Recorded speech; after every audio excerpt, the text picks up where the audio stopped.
আজ রাত 11টায় পে স্কেলের গেজেট প্রকাশ করবেন প্রধান উপদেষ্টা। শতভাগ পেনশন সুবিধা সহ পূর্ণাঙ্গ তালিকা তুলে ধরবেন। বিস্তারিত ভিডিওতে জানুন। আজ রাত 11টায় চূড়ান্ত গেজেট প্রকাশ। প্রবল আন্দোলনের চাপে প্রধান উপদেষ্টার নেতৃত্বে শতভাগ পেনশন সুবিধা সহ গেজেট প্রকাশের নির্দেশ। অর্থ উপদেষ্টা এ বিষয়ে যা বললেন, ইতিমধ্যেই অর্থ উপদেষ্টা বলেছেন, বাংলাদেশের আর্থিক রিজার্ভ প্রায় 32 বিলিয়ন ডলারের উপরে রয়েছে, যার ফলে নির্বাচনের আগেই গেজেট প্রকাশ করে বেতন বৃদ্ধি করা হলে সরকারের উপর নতুন কোনো চাপ সৃষ্টি হবে না। যেহেতু আংশিক বেতন বৃদ্ধি করা হচ্ছে এবং সর্বনিম্ন বেতন 20,000 টাকা নির্ধারণ করা হয়েছে, তাই কোনোভাবেই এটি সরকারের আর্থিক অবস্থানকে ভঙ্গুর করবে না। যার ফলস্বরূপ ইতিমধ্যেই অর্থ মন্ত্রণালয় কর্তৃক প্রধান উপদেষ্টার সঙ্গে একটি বৈঠক অনুষ্ঠিত হয়। এই বৈঠকে বেতন বৃদ্ধির গেজেট প্রকাশের চূড়ান্ত তারিখ নির্ধারণ করেন তারা। তারিখ অনুযায়ী আজ রাত 11টার মধ্যে গেজেট প্রকাশ করা হবে। এতে করে সরকারি চাকরিজীবীদের যত ধরনের আর্থিক সমস্যা ছিল সকল সমস্যার সমাধান হবে। তবে প্রধান উপদেষ্টা বলেন, যেহেতু আগামী বাজেট পর্যন্ত মূল বেসিক 20,000 টাকা নির্ধারণ করা হচ্ছে, তাই পেনশন সুবিধা বৃদ্ধির বিষয়টি এই সরকারের আমল থেকেই কার্যকর করতে চাই। কেননা যদি এই সরকারের আমল থেকে পেনশন সুবিধা বৃদ্ধি করা হয়, তাহলে পূর্ণাঙ্গ বাজেট আসার পূর্ব পর্যন্ত যারা অবসরে যাবেন তারা শতভাগ পেনশন সুবিধার আওতায় আসবেন। কিন্তু এই বিষয়টির দ্বিমত পোষণ করেন অর্থ উপদেষ্টা।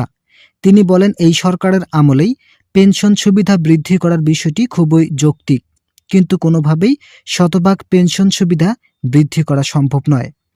যদিও বাজেট দেওয়া সম্ভব, তবে এই বিষয়টির বিপক্ষে অনেকে যাবেন, কেননা পরবর্তীতে দেশের অর্থনৈতিক অবস্থার অবনতি ঘটতে পারে। তাই পেনশন সুবিধা বর্তমান সময় 45% থাকায় সেটাকে বৃদ্ধি করে সরাসরি 70 থেকে 80% পর্যন্ত রাখা যৌক্তিক সিদ্ধান্ত হতে পারে। তারপরেও এই বিষয়গুলো ভালোভাবে পর্যালোচনায় রেখে কার্যকর করা প্রয়োজন। যারা এখনও চ্যানেলটি সাবস্ক্রাইব করেননি তারা অবশ্যই সাবস্ক্রাইব করুন। তবে আজ যেহেতু রাত 11টার মধ্যে গেজেট প্রকাশের বিষয়ে সিদ্ধান্ত নেওয়া হয়েছে, তাই কোনোভাবেই আর সময় বিলম্ব না করে রাতের মধ্যে গেজেট প্রকাশের নতুন সিদ্ধান্তে পৌঁছাতে চাচ্ছেন অর্থ উপদেষ্টা। অর্থ উপদেষ্টা ও প্রধান উপদেষ্টা এছাড়া পে কমিশনের মাঝে আজ সকাল 9টায় একটি বৈঠক অনুষ্ঠিত হয়। এই বৈঠকে সরকারি চাকরিজীবীদের আন্দোলনের বিষয়গুলো স্পষ্টভাবে তুলে ধরা হয়। কিভাবে আন্দোলন করতেছেন এবং তাদের দাবির ন্যায্যতা কতটুকু, এছাড়াও বেতন বৃদ্ধি করা হলে বিরূপ প্রভাব পড়বে কিনা, এই বিষয়গুলো স্পষ্টভাবে তুলে ধরা হয়েছে। ইতিমধ্যে পে কমিশন ও অর্থ মন্ত্রণালয়কে কড়া নির্দেশ দিয়েছে প্রধান উপদেষ্টা।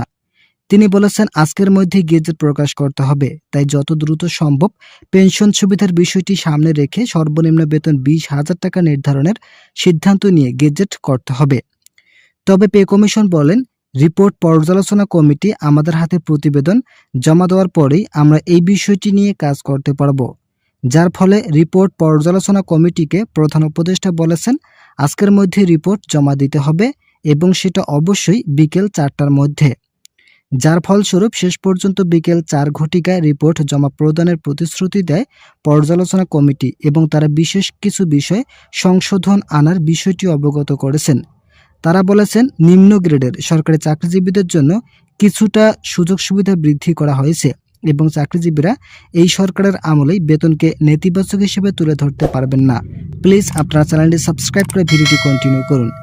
এদিকে সরকারি চাকরিজীবীরা কঠোরতম আন্দোলনের মাধ্যমে তাদের দাবি দাওয়াগুলো জানিয়ে আসছেন। তাদের ভাষ্যমতে, যদি এই সরকার কোনোভাবে বেতন বৃদ্ধি করতে সক্ষম না হয়, তাহলে এটা পরবর্তী নির্বাচিত সরকারের কাছে তালবাহানার নতুন রূপ তৈরি হবে। যার ফলে তারা আগামী রবিবার এবং সোমবার কঠোরতম কর্মসূচির মাধ্যমে বেতন বৃদ্ধির জন্য যথেষ্ট চেষ্টা চালিয়ে যাচ্ছেন। ইতিমধ্যে তারা কর্মসূচির ডাক দিয়েছেন এবং আজও কর্মসূচি চলমান রয়েছে। তবে প্রধান উপদেষ্টা ও অর্থ উপদেষ্টার সিদ্ধান্ত মোতাবেক আগামী রবিবার পর্যন্ত বেতন বৃদ্ধির জন্য অপেক্ষা করতে হবে না। যেহেতু নতুন সিদ্ধান্ত আসতে যাচ্ছে, তাই আশা করা যাচ্ছে আজ রাত 11টার মধ্যে প্রধান উপদেষ্টা নিজেই জাতির উদ্দেশ্যে ভাষণ দিয়ে গেজেট প্রকাশ করবেন।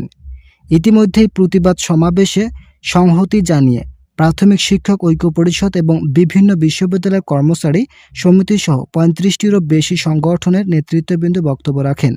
বর্তমান বাজার পরিস্থিতিতে পরিবার নিয়ে মানববেতর জীবনযাপন করেছেন। উল্লেখ করে তারা এই আন্দোলনকে অস্তিত্ব রক্ষার লড়াই বলে অভিহিত করেছেন। কর্মসূচি অনুযায়ী দাবি আদায়ে 1 থেকে 3 ফেব্রুয়ারি প্রতিদিন সকাল 9টা থেকে 11টা পর্যন্ত নিজ নিজ দপ্তরের সামনে 2 ঘন্টার অবস্থান কর্মসূচি পালন করা হবে। এই সময়ের মধ্যে কার্যকর পদক্ষেপ নেওয়া না হলে 6 ফেব্রুয়ারি কেন্দ্রীয় শহীদ মিনার থেকে যমুনা অভিমুখে বিক্ষোভ মিছিল করার চূড়ান্ত ঘোষণা দিয়েছেন ঐক্য পরিষদ। ভিডিওটি শেষ করার পূর্বে অবশ্যই আপনারা চ্যানেলটি সাবস্ক্রাইব করে আমাদের সঙ্গে থাকবেন।